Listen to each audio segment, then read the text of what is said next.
Hey there boxing fans, this is Ian Thomas and this is Matthias on Boxing. On Saturday the 19th of February we finally get to see the massive British contest between Kell Brook and Amir Kahn.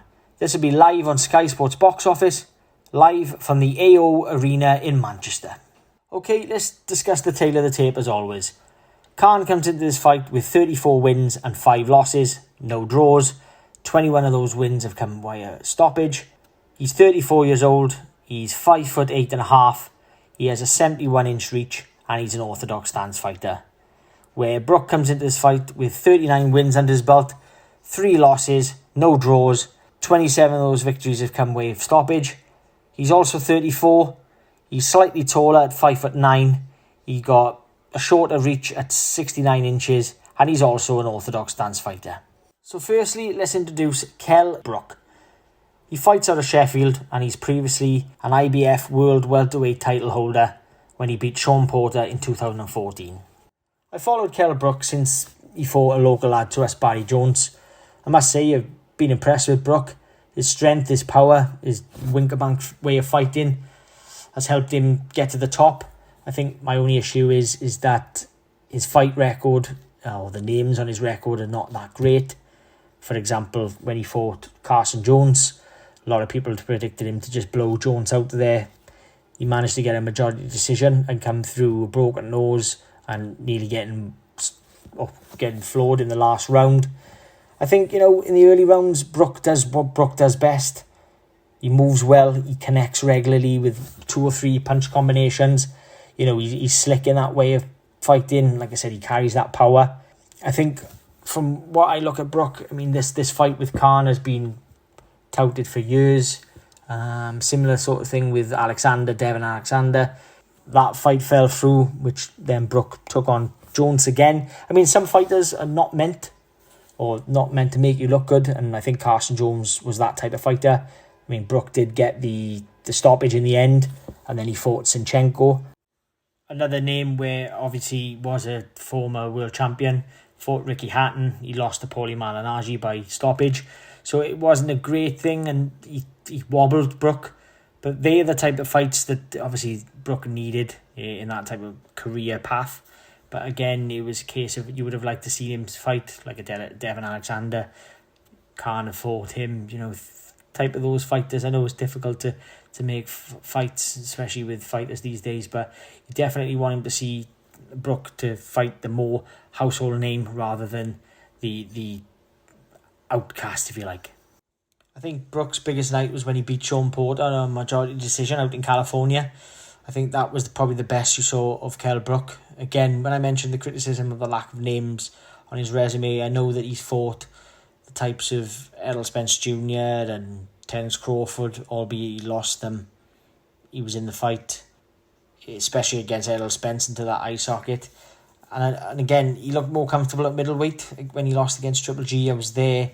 I saw that Brook was in the fight until the bigger and stronger natural Triple G damaged his eye socket. Again, you don't know what would have happened if that eye socket wasn't to be damaged. Then who knows? He could have been there at the end of the fight.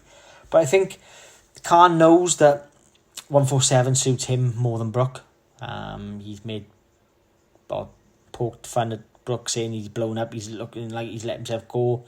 I think that Brook is far healthier when he's at maybe like middleweight. I think Kahn, like I said, is 147. I think that's why Brook did actually bite at the press conference when he was saying, why do you have to fight at 147 if you think you can beat me so easy?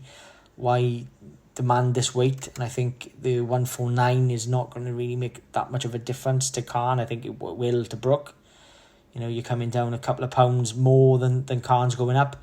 But I think this weight suits Kahn right down to the ground. I think that, Brook's best nights are probably behind him, as is Kahn's.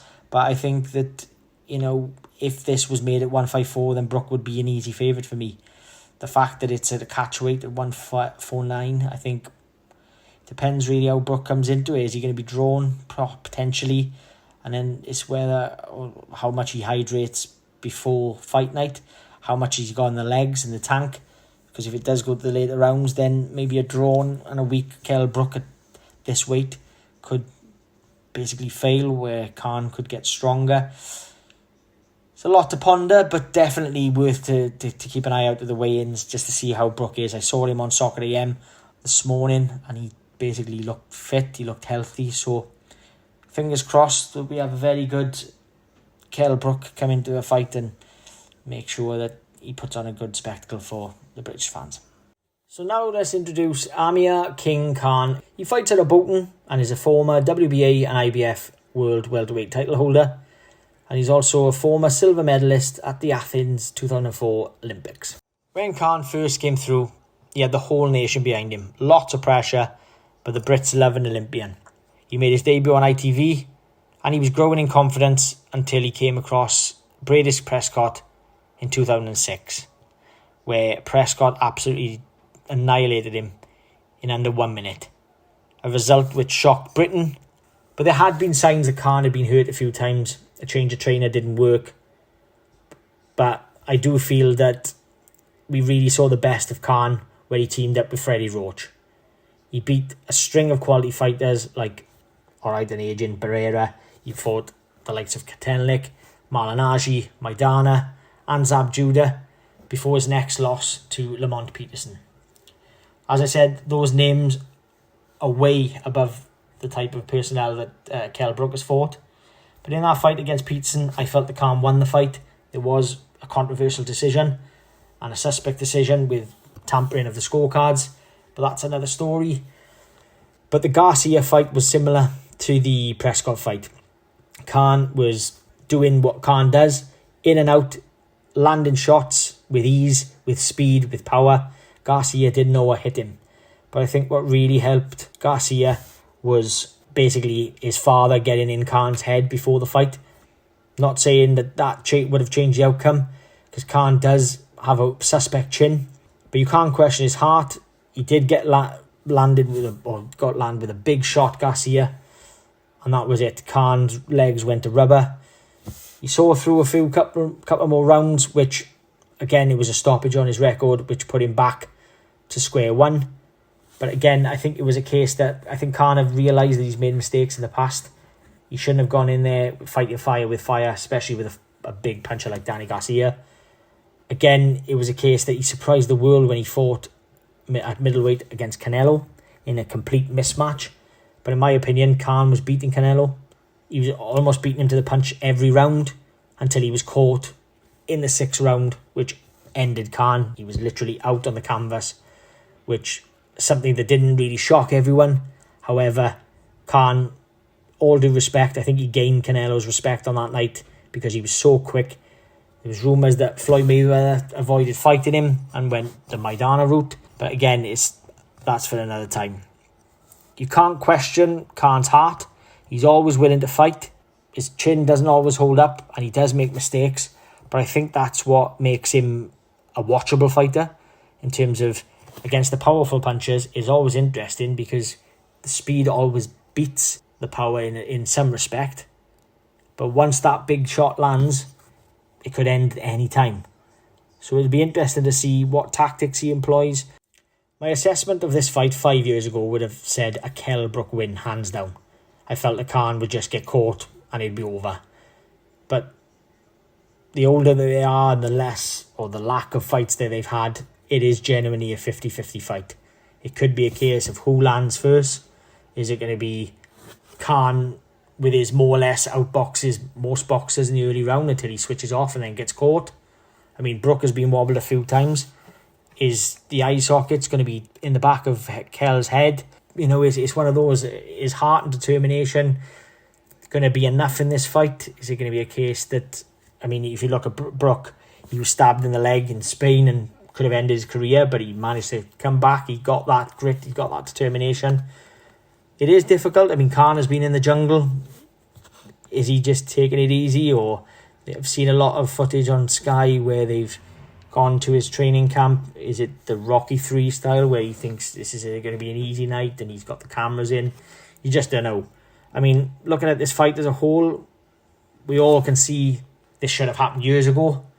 Both fighters have certainly deteriorated, and that could be a much more exciting fight today than we probably could have had 5 to 10 years ago. I mean, if you look at the first Leonard Hearns fight, that was a ray of skill and class. But the second fight, where they were both past their primes, produced an absolute back and forth stunner.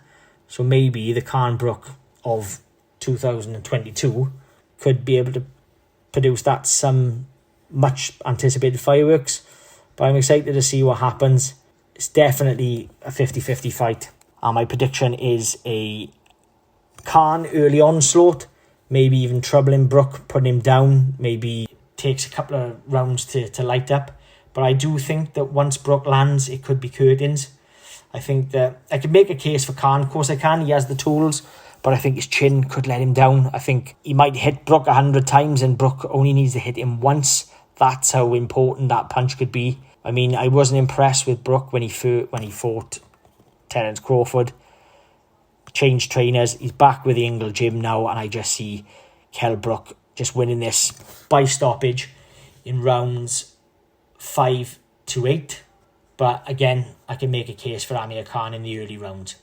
So officially, and I probably changed this a few times, but officially Kell Brook by stoppage in rounds 5 to 8. Please let us know in the comments below who you think will win the fight. This is Ian Thomas on behalf of Matthias Unboxing. Don't forget to hit that subscribe button, and thanks for watching.